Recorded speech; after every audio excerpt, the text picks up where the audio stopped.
I love the discussions that we get to have within the youth group.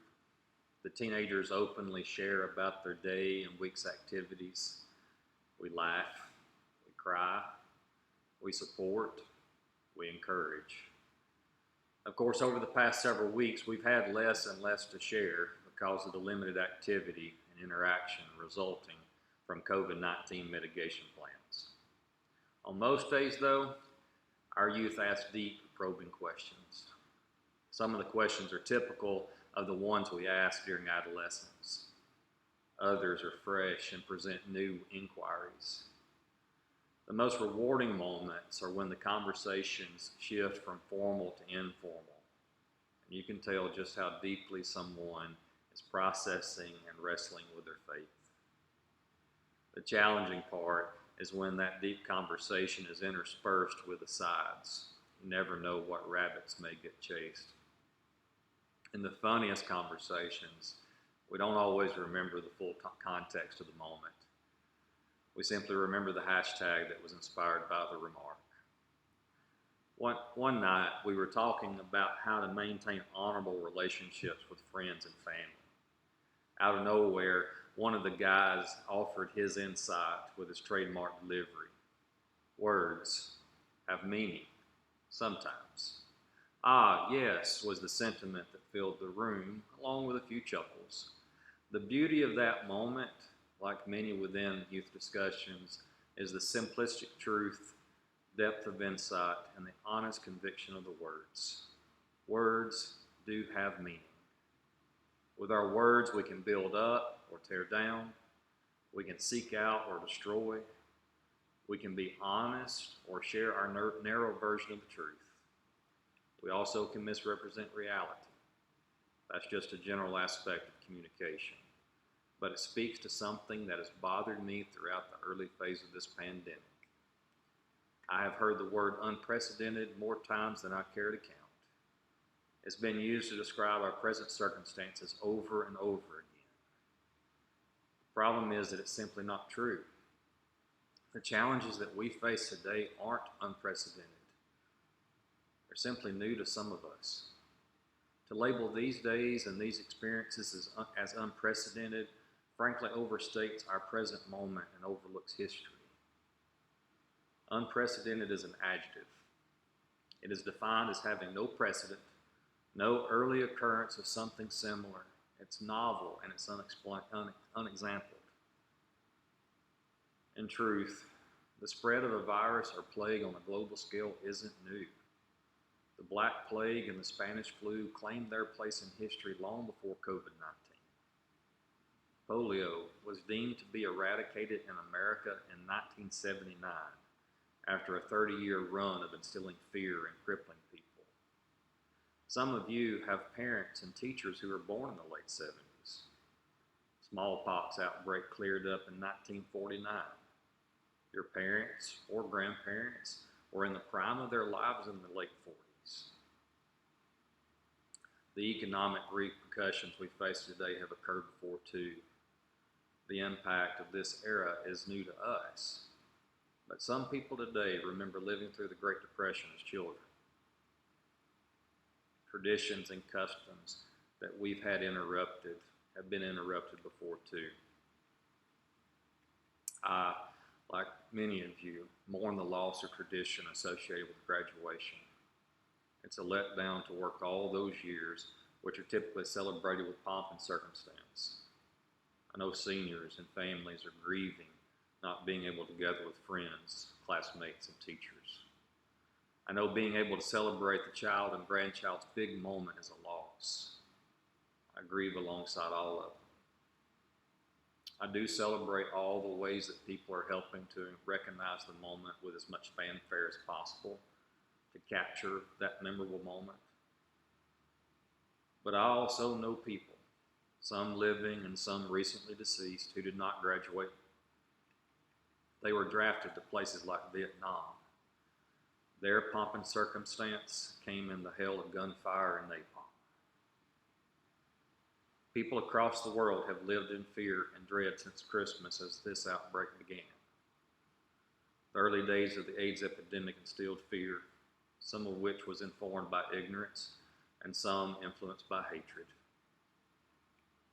We've grown frustrated by guidelines to shelter in place because we're safer at home. We've been forced to do something against our rights which we believe is keeping others alive. When we grow tired of limited activity, we must remember the people, Israelite, African, and Japanese, who were held with no rights beyond captivity. Too many have died after contracting this disease. We weren't prepared to battle this virus. The death of thousands is tragic. We grieve individually and collectively. But let us not forget that we just remembered the Holocaust. Let us remember, too, that there are death scenes from a countless number of injustices all across the world. No markers were ever erected. The places of those illegal deaths have been forgotten by time. The only thing that is truly unprecedented or novel about this whole thing is the virus itself, COVID-19. It has a number because that's the only way we know to categorize it for now. There have been coronaviruses before. Another new strain of coronavirus will emerge someday. We have and will continue to learn a lot from number 19. When we face challenges, it's difficult to maintain perspective, particularly the ones that are captured in times past. But I know if we look and remember, each one of us can see the hand of God at work throughout our lives. It's easy to lose sight of that in those moments when we're traveling another lonesome valley.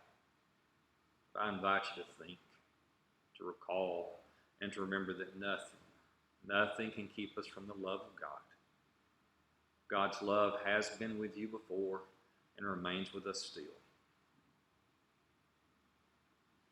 I am saddened to think that the group of people that has been deemed the greatest generation may die as a result of a virus. They fought through and for so much more. World War II is the deadliest war to this point in history. Some 50 million people, maybe more, were killed. Tom Brokaw, in a recent report, noted that the 75th anniversary of World War II occurs during the, quote, deadliest pandemic attack in modern times, end quote. That's an accurate wording from the elder statesman of modern journalism. Brokaw didn't overcharacterize the present disease, nor did he undermine the reality of it. In so doing, he honored the past and acknowledged the present. Many have fought, sacrificed, and died in war since World War II. The soils of Korea, Middle East, and Afghanistan are stained with the blood and hold the bodies of some. So many others carry the memories of the action over there. The tributes and fanfare and honor that we attempt to show our veterans on July 4, Veterans and Memorial Days, fall short, ring hollow, and hold little meaning if we later belittle the truths of history by overemphasizing our own plight. It is believed and hoped that a vaccine will be developed in time. Cash flow will resume. We will gather in our houses of worship again someday. But for now, things are different. And things may be different for quite a while. In the meantime, I'd just like us to be honest, more accurate anyway, to forget the things of the past are an injustice and disservice to all those who have lived through things just as bad or even worse than this. It focuses the attention on ourselves. We humans get into so much trouble when we focus on ourselves. We get in God's way. When we focus on others, God's love and God's way shines through and the way becomes more clear and easier to travel. One of the great overarching messages of Jesus' teachings is for us to focus on others. Jesus identified it as the second greatest commandment after all. Love God, love people. Self, as Jesus sacrificially demonstrated, seems to come after others. When we think something like this hasn't happened before, we need to ask others and read history books. When we think we can't get through this, we need to ask others, read history, and pray to God. When we think we know the way or think we'll never find the way forward, we need to ask others, read history, and pray to God.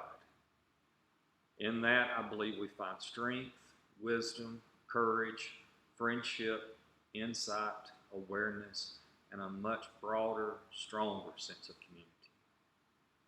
Ecclesiastes tells us there is nothing new under the sun. Too right. Let us not forget. In Christ's love and mine, go in peace.